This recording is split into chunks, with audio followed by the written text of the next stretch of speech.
ماشاءاللہ، جزاک اللہ۔ یہ تھے جناب قاری اشفاق کریمی صاحب رجگھٹا، جو بہت ہی اچھے انداز میں نعت نبی صلی اللہ علیہ وسلم کا حسین گلدستہ پیش کر رہے تھے۔ حضرات محترم، جناب قاری اشفاق کریمی صاحب نعتیہ شاعری کے حوالے سے بہت سارے پیغامات دے کر ہم سب کے بیچ سے رخصت ہوئے۔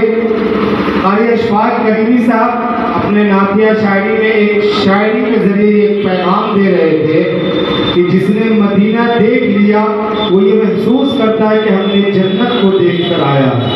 ہمارے بیچ بہت سارے حجاج کرام تشریف رکھتے ہوں گے، جن میں جناب حاجی سراج صاحب بھی موجود ہے اور جناب قاری مامون صاحب بھی موجود ہے۔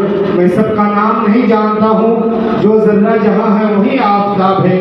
مجھے ایک شعر یاد آ رہا تھا، قاری صاحب آپ کے توسط سے، اور حضرت مولانا بدر عالم صاحب تشریف رکھتے ہیں۔ شاعری سنیے کہ بروز حشر ہونٹوں پہ ہنسی معلوم ہوتی ہے، بروز حشر ہونٹوں پہ ہنسی معلوم ہوتی ہے، یہ امت تو رسول پاک کی معلوم ہوتی ہے۔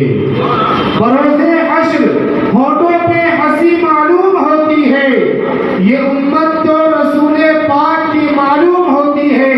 ارے مدینہ جس نے دیکھا ہے جب وہ جائے گا جنت میں، مدینہ جس نے دیکھا ہے جب وہ جائے گا جنت میں، مدینہ جس نے دیکھا ہے جب وہ جائے گا جنت میں، کہے گا یہ جگہ دیکھی ہوئی معلوم ہوتی ہے۔ ارے مدینہ جس نے دیکھا ہے جب وہ جائے گا جنت میں، کہے گا یہ جگہ دیکھی ہوئی معلوم ہوتی ہے۔ آخر میں مجھے ایک شعر اور یاد آیا کہ بہار عرش کا اب زینہ دکھائی دیتا ہے، بہار عرش کا اب زینہ دکھائی دیتا ہے، قدم قدم پہ نگینہ دکھائی دیتا ہے۔ خدا ہمیں بھی وہ زمین عطا کر دے جس سے صرف مدینہ دکھائی دیتا ہے، خدا ہمیں بھی وہ زمین عطا کر دے جس سے صرف مدینہ دکھائی دیتا ہے۔ آئیے دوستو، بہت دیر سے آپ حضرات اور سلام سلیم کے شکریہ، بہت دیر سے آپ حضرات قرآن مجید کی تلاوت، حمد باری تعالیٰ کا اشعار اور نعت نبی صلی اللہ علیہ وسلم سے آپ سامعین محظوظ ہو رہے تھے۔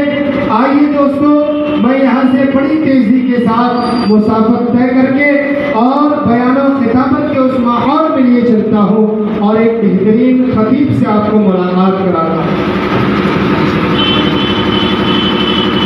میں ایک بہترین خطیب سے آپ کو ملاقات کراتا ہوں۔ حضرت محترم، میں ایک بات بتاؤں مختصر وقت میں کہ نعت اگر تلوار ہے تو تقریر اس کی دھار ہے، نعت اگر بادل ہے تو تقریر اس کی گرج ہے، نعت اگر بجلی ہے تو تقریر اس کی چمک ہے، نعت اگر سورج ہے تو تقریر اس کی روشنی ہے۔